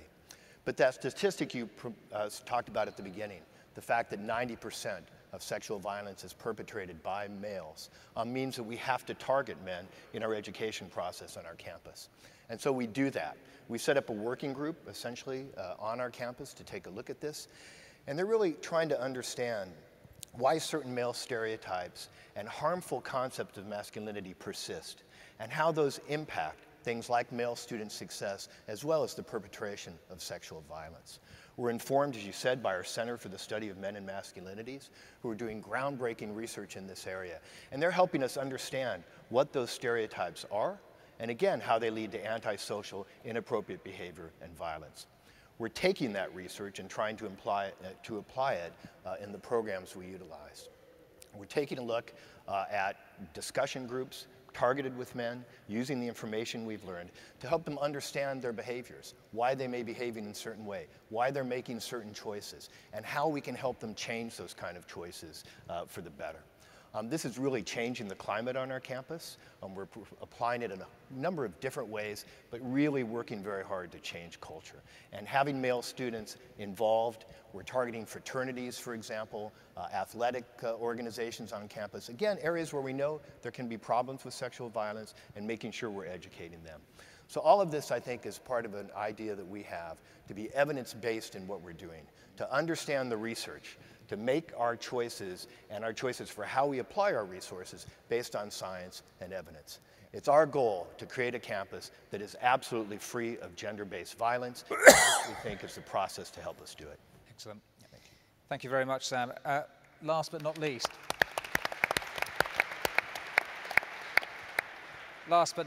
Adam Habib from South Africa. this is a country which has had a lot of press coverage, at least, around issues of sexual violence on campuses. I think you've set up an office dedicated to help with this. Tell us a little bit about your experience. So the office emerged when I walked into office, actually. We were confronted with a storm around gender-based harm incidents. There had been 5 very serious separate incidents that hadn't been addressed for about 18 months. And it seemed to me that something new had to happen. And the first thing we did is we addressed those 5 incidents. But what we then did is established a separate gender equity office that reported not only to me, but to the council of the university. And it had 5 distinct roles. The first and the most obvious was to develop a comprehensive system of reporting, predicting, and addressing gender-based harm, with counseling for victims of gender-based harm. Since 2014, we've had 400 incidents reported to that office, and they've been addressed in one particular way or the other by that office. The second was to review the processes of the university, to review its policies, and to set up a specific disciplinary process for incidents of gender-based harm. Because normal disciplinary processes and normal legal processes are not sufficiently appreciative of the specific challenges of gender-based harm incidents. And so that was the second thing that we did. The third is it had the role for advocacy around enabling understandings of male privilege and how that interfaces in day-to-day activities and advantages males. The fourth is effectively led by the director of our Gender Equity Office, a group of 40 students who were trained as gender advocacy specialists, and they assist with counseling, advocacy, and particularly they work in residences where we have a number of incidents around gender-based harm. And then finally, following my colleague Sam, we have the issue of, led by my office, we're starting a campaign that focuses on toxic masculinities, bringing men together and trying to understand how we begin to address toxic masculinities. So we've begun. I think it's important. But I do want to note a caution. We're right at the beginning spot of trying to address gender-based harm. Despite all of the successes, we've got a mountain to climb. Yes. And it's absolutely important that we come together collectively to address this huge challenge. Yes.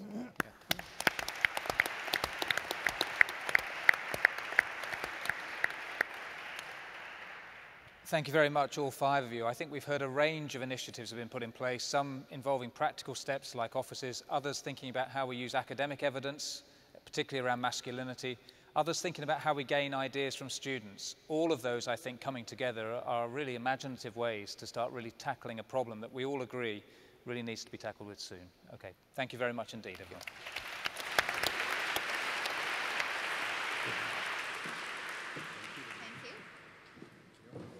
Thank you, Paul, and Impact Champions for your insights. Now, all of our Impact Champions know that no individual's worth is defined by borders, and that our potential as human beings should never be limited by where we are born, nor our dreams be diminished by our circumstances.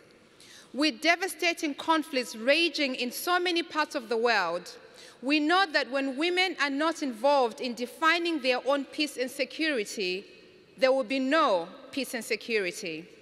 Yet it remains a sad reality that women still sit in refugee camps rather than around the table.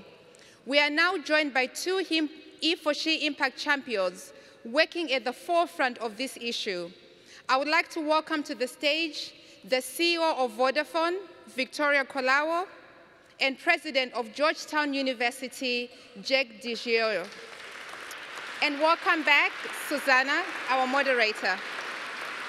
And first, there is a quick video as they make their way to the stage.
well, I'm thrilled to be back up here and to hear about two seemingly different but equally important and interesting initiatives.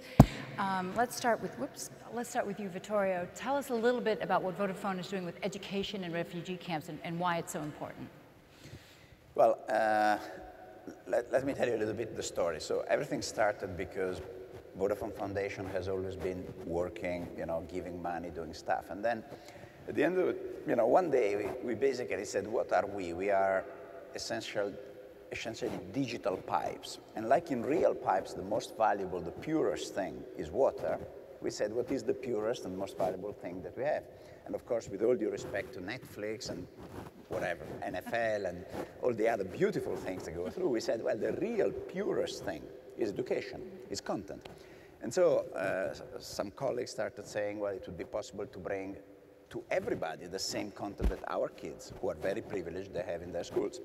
And some colleagues who are here also, who are more than colleagues, they are entrepreneurs really, they said, why don't we start thinking about people in areas in our markets who don't have access to education? And we said, how many are they? And we looked at all the numbers, and it turns out that in sub-Saharan Africa, there's 35 million people who don't have access to good education. And how many are refugees? 16. And how many of these don't have access to education? Actually, 13, so it's a horrible number.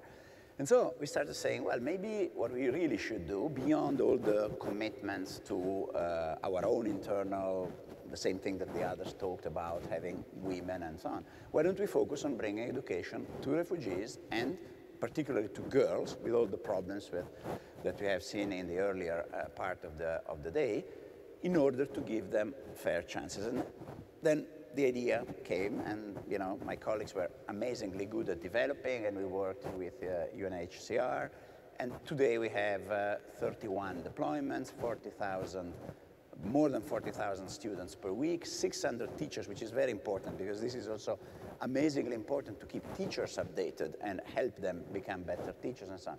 And then Phumzile, she said something. She said, what's the role of the champion?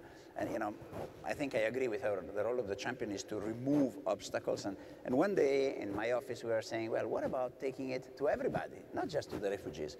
And so we moved to another initiative where we put the same type of educational content in the cloud, and we said, let's allow everybody to access from their mobile devices educational content in Africa, whoever they are, students, teachers, and so on. And so we went into this thing.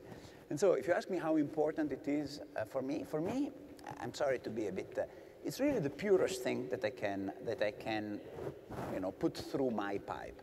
By doing it, I help women, I help gender equality, I reduce marriages that are too early and not good for these girls. I give them an economic opportunity for the future. And eventually, we improve the whole infrastructure of the country, the intellectual infrastructure and the knowledge infrastructure of the country. So for us, it is important for the foundation, but it's also very important for Vodafone because we are very proud of what we do, and delivering the purest thing, which is knowledge and education, is the most noble thing we can do. Well, I agree with that, and I think what you're reinforcing is that education is not a magic pill, but it's something very close. There's magic, no silver bullet. Right. There's no silver bullet. Of course, there's plenty of other initiatives that are very important. But in the long run, at the end of the day, whatever is the future of these boys, girls, back in their countries or in the community that where they're hosted, in the end, the future will be much better if they are educated. So as much as we can, let's pump education through my pipes. And I think you have a fan right here. Jack, I couldn't agree more. Ask a university person the answer to any problem, and we'll say education. Right. So what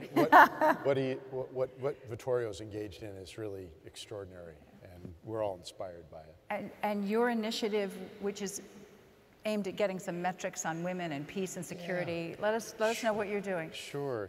So I think the common thing that you've heard across all of the presentations today is each impact champion is engaged in the work of trying to unleash the potential of our institutions to contribute in ever greater ways. Right. In our case, beginning in 2010, we were inspired by then Secretary of State Hillary Clinton. The United States had just issued the president had just issued an executive order that women would be a part of all of our negotiating teams. And the challenge for us was, why would that matter? And what we've been engaged in over the course of the last several years is we've established a research center, the Georgetown Institute for Women, Peace, and Security, under the leadership of the United States' first ever global ambassador for women, Mlambo-Ngcuka. And together in this institute, we are establishing the case for the role of women in peace building and in security.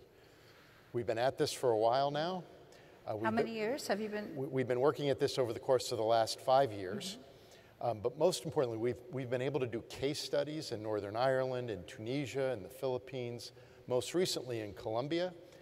Irrefutable proof of the significant role women must play in peace building. And the next exciting piece for us, we're developing a global index. We're working together with the Norwegian government, with the Oslo Center, with support from the government of Norway, to develop an index that will enable us to rank nations and their contribution, the contribution that women are making to ensuring peace and security in their nations. And we know that ranking is very much of an incentive, as you know, because no one wants to be at the bottom of any list. We will have metrics that will enable you to assess the strength of your nation. Can you just tell us what is it about women? Is it just that they're half the population? Or what is it about women that is so key to? Well, I think you've heard that in many of the presentations today, from Lin-Manuel Miranda's rap to the presentation Vittorio just gave. In every case, if we have women engaged, we will do better. We will be able to achieve goals that we could not imagine if we just tried to do it in an exclusive way. The more inclusive we can be, the more diversity we can celebrate, the more women are central and connected to everything that we do, the more success we will have. Well, I can't argue with that. I'm sure none of you can either. And I think that maybe we can organize some kind of reciprocation where some of those young women and young girls that are getting an education thanks to Vodafone's education kits are going to be working for peace in their areas. We can only hope, right? I think I would speak on behalf of all of my university colleagues. We look forward to some of the students who are being educated through Vodafone on our own campuses. Well, I thank you both very much.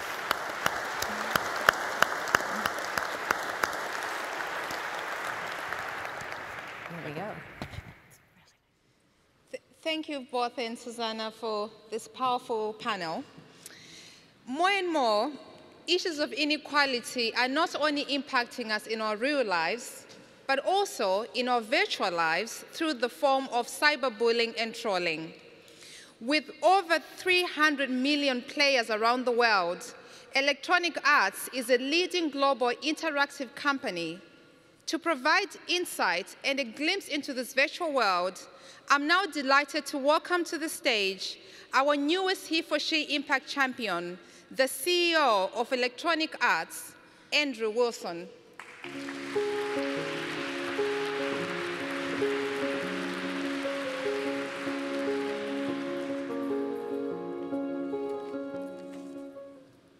Good morning. We heard earlier about being humbled, and I have to say I'm humbled to be part of this great mission, and honored, but more importantly, energized by what I think we can do together. Today around the world, more than 2.5 billion people play games. The audience for interactive entertainment is exploding.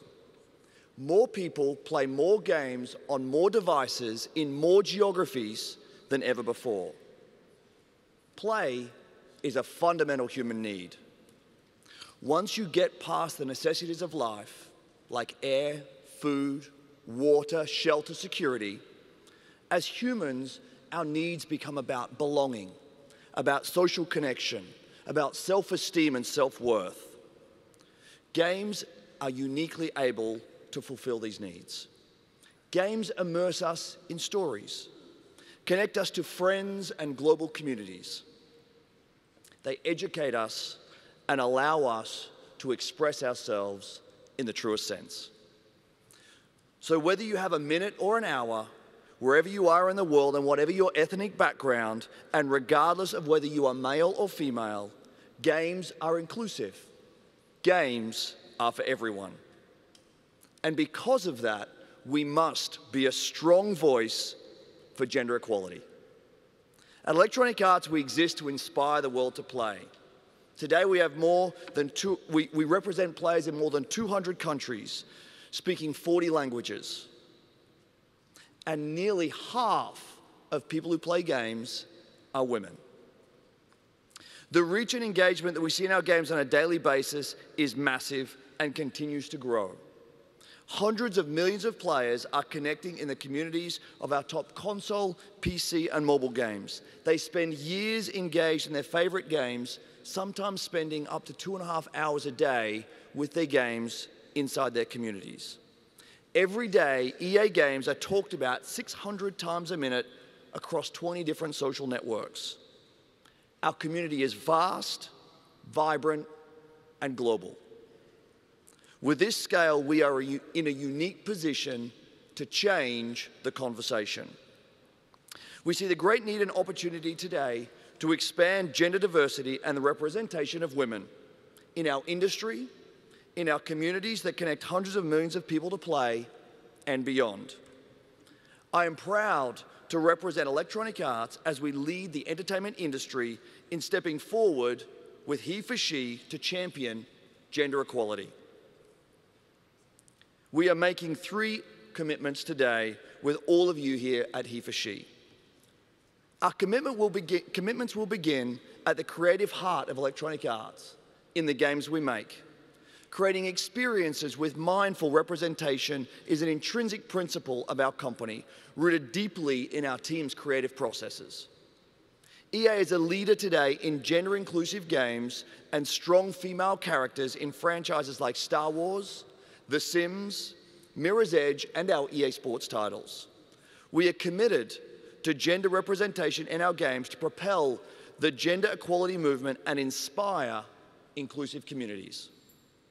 To build diverse games for a diverse audience, we also need to empower an inclusive community of women engineers and technologists. And we will support our employees as they advocate for gender equality and the advancement of women across our industry. Finally, we are committed to advancing gender equality inside our massive player communities. Games are social by nature. By engaging the communities through innovative programs like EA Play to Give, we can reach hundreds of millions of players worldwide, engage them in the gender equality conversation, and further the awareness of the actions we can all take as individuals and as global communities to champion a more inclusive world. These 3 commitments, to lead the representation of women in games, to empower an inclusive culture for our employees and our industry, and to promote the gender equality movement throughout our communities, are deeply connected to the principles and actions in our company today. They are also areas where we know there is progress to be made. Through these measurable commitments, we will push ourselves and our communities and this great initiative forward. When all of us commit to equality, regardless of gender identity, real change is possible. Through the size, scale, and reach of our global community, we can and will change the conversation. We will make an impact. Gender equality is not a women's issue, it's a human right. I am proud to represent Electronic Arts as we join UN HeForShe to champion the movement for a gender-equal world. Thank you.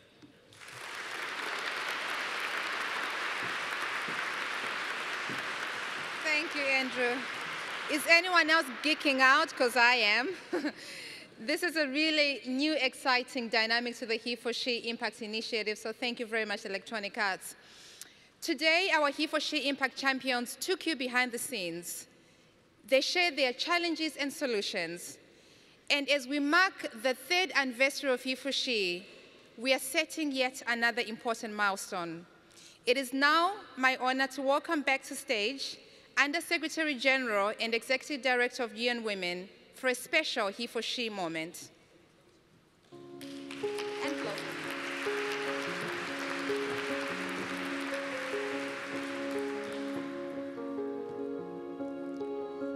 Thank you. Firstly, let me thank you for this session, for this anniversary of HeForShe. In case you're wondering where is this report, it's here. You will all get a copy. This is the hard work of these champions. This is what they've produced, and this is the third time they are doing this, bearing their all. Read it, learn from it, and share it. I also want to thank many of the people who worked behind the scene to make this possible, the very small but agile HeForShe team in UN Women and the broader UN Women family. All of our champions have got people who work with them to support them, who attend countless hours of meeting and phone calls, supporting us and making sure that our champions are well supported and they are kept informed about the developments. And it's an amazing relationship to see between the champions and their +1 and their +2s and their +3s. It is therefore my pleasure also today to introduce, as we close, 3 new champions. But before I do that, I also want to acknowledge Omar Kosh, who is one of our impact champions from Turkey, who is here, who did not speak today. But his company in Turkey is doing amazing things, pushing the frontier in that part of the world. Thank you, Omar, for being here. The new champions, impact champions that I'd like to announce today are Bruce Clever, CEO of the DBS Group, and I'll ask them to come to the stage so that they can get their pins. If you already stole a pin, take it off. I'll give you a new one. So Bruce, if you could please come to the stage. Giles York, Chief Constable of Success Police in the UK. We are getting the UK police to change the face of and the effectiveness of policing.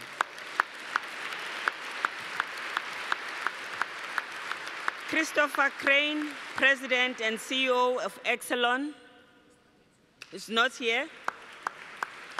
And the 4th new champion, new impact champion, is BBC, and they are also not here, but they did send us their commitment, which is on pay parity within BBC by 2020, and parity across leadership, including those that you will see as air hosts, as well in both TV and radio.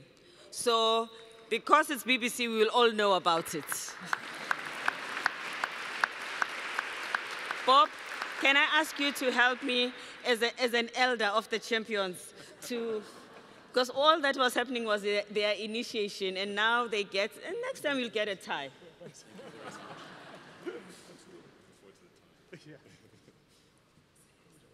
By powers vested in you, Bob.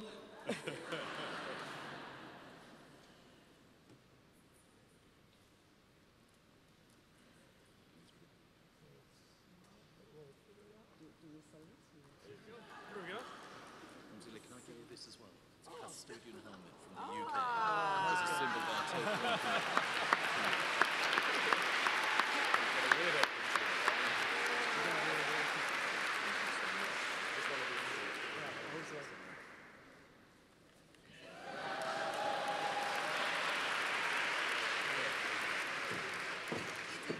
If you could all stand for a picture.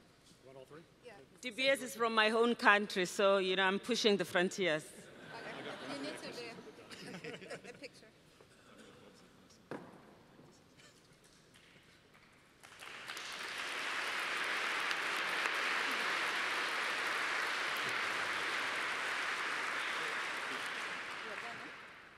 Thank you very much. Thank you to the champions for inspiring this. This is your work. This is now the next generation of champions. Thank you. Thank you, Executive Director. So all good things must come to an end, unfortunately. And as we close today, I want to thank all of you for joining us today, and importantly, for supporting the vision of UN Women of a planet 50-50 by 2030. I wanted to also highlight that our champions are true advocates, and they understand the cross-cutting nature of gender equality across all the SDGs. So in support of clean oceans, we have a HeForShe bottle. Please make sure you pick one, as well as your report at the entrance as you leave. And now we are going to leave you with a short video. Thank you very much for being here today.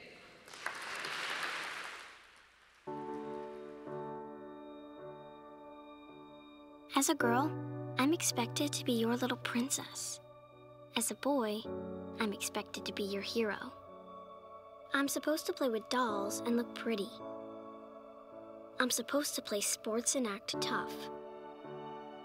Crying makes people think I'm hormonal. Crying makes people think I'm weak.